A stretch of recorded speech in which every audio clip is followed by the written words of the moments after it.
I saw the prince change that night. They say if you stand outside the palace walls at midnight, you hear the cries. I didn't believe it until that night. I worked as a helper in the palace, cleaning rooms and hallways. It was a good job, steady pay, nothing strange. But there were rumors, always whispers about Prince Django. People said he wasn't like other men. They called him wicked, and some even said he had powers. Some servants claimed to have seen shadows around him, whispering his name. Others said he would disappear for days into the forest and come back, changed, his eyes darker, his skin pale as the moon. Most of us brushed it off as nonsense. I mean, he was just a spoiled prince, right? But I was wrong.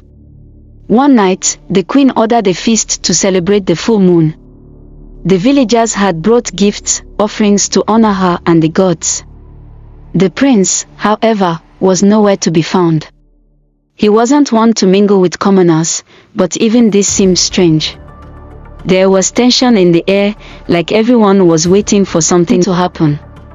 The elders kept glancing at each other, whispering.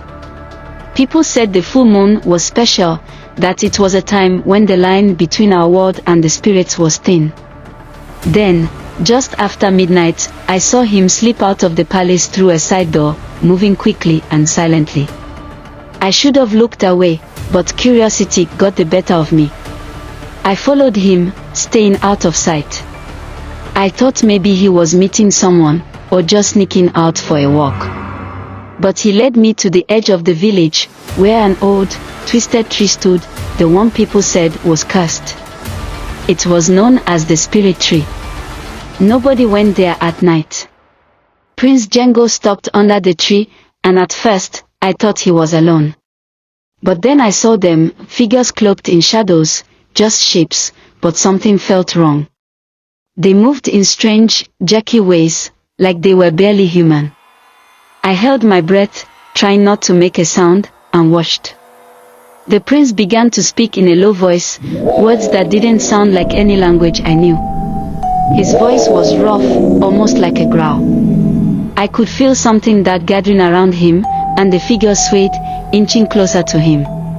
One of them raised a hand, bony and twisted, reaching toward the prince's chest. What happened next, I wish I could forget it.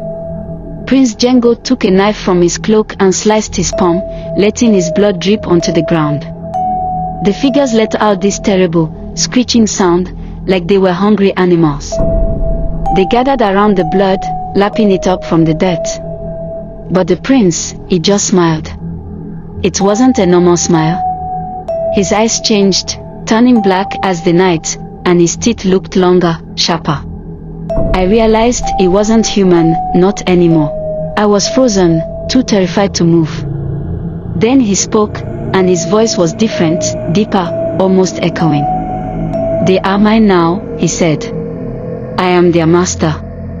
The figures began to chant his name, Django, Django, their voices raspy and twisted. And then they looked in my direction. I don't know if they saw me, but I felt their eyes, cold and empty. My heart was pounding so hard, I thought it would give me away. Somehow, I forced myself to move, to creep back through the bushes until I was far enough to run. I didn't stop until I was back inside the palace walls, out of breath, drenched in sweat. The next day, the queen announced that Prince Django would become the new chief, despite everyone knowing he was too young. She said he'd proven his strength, shown himself as a leader. But those of us who'd seen him that night, we knew better. We knew he'd done something dark, something that had bound those spirits to him. After that, things changed in the village. People went missing, especially at night. It was like a sickness spreading through the land, and we all felt helpless. The villagers would light fires, burn herbs, and say prayers to ward off the evil, but none of it seemed to work. The night was filled with strange sounds, howling, whispers, laughter that echoed from the trees. Animals were found dead, drained of blood. Their bodies would be scattered around the spirit tree, a reminder that whatever the prince had become, he had control over the land now. And the prince, he grew more powerful. His skin grew paler, his eyes colder, and the aura around him darkened. No one dared question him or refuse him anything.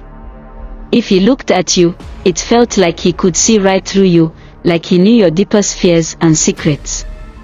I tried to keep my head down, to stay out of sight. I wanted to leave, to run far away, but I couldn't abandon my family. I had to stay.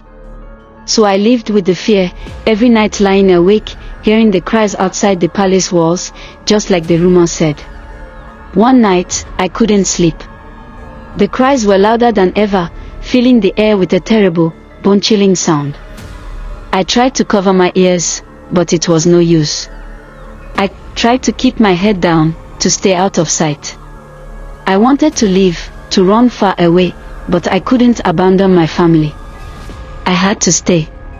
So I lived with the fear, every night lying awake, hearing the cries outside the palace walls, just like the rumor said. One night, I couldn't sleep. The cries were louder than ever, filling the air with a terrible, bone-chilling sound. I tried to cover my ears, but it was no use. I could feel the cries vibrating through my chest, echoing in my mind. It was like they were calling to me, begging for help, but there was nothing I could do. Then I heard footsteps outside my door. I froze, not daring to move, barely even breathing. The footsteps stopped, and for a moment, there was silence. Then a soft, raspy voice whispered my name, Nia. My heart skipped a beat. Only a few people knew my name in the palace. Who would be outside my door at this hour? I didn't want to open it, but something made me reach for the handle. When I opened the door, no one was there. Just the empty hallway stretching into darkness. I felt a chill run down my spine, like someone was watching me from the shadows. I closed the door, locked it, and crawled back into bed, praying for morning to come. But morning didn't bring any relief. The next day, another villager was found dead near the spirit tree, drained of blood. And Prince Django was different. He moved like a shadow, his eyes colder than ever. He looked at me once, and I felt a dark presence brush over me, like a warning. Now, every full moon, I hear the cries outside the palace walls, just like the rumor said. Sometimes, I even see shadows moving around that cursed tree. They say Prince Django walks among them, gathering power. And I wonder if one day, he'll come looking for those who've seen too much.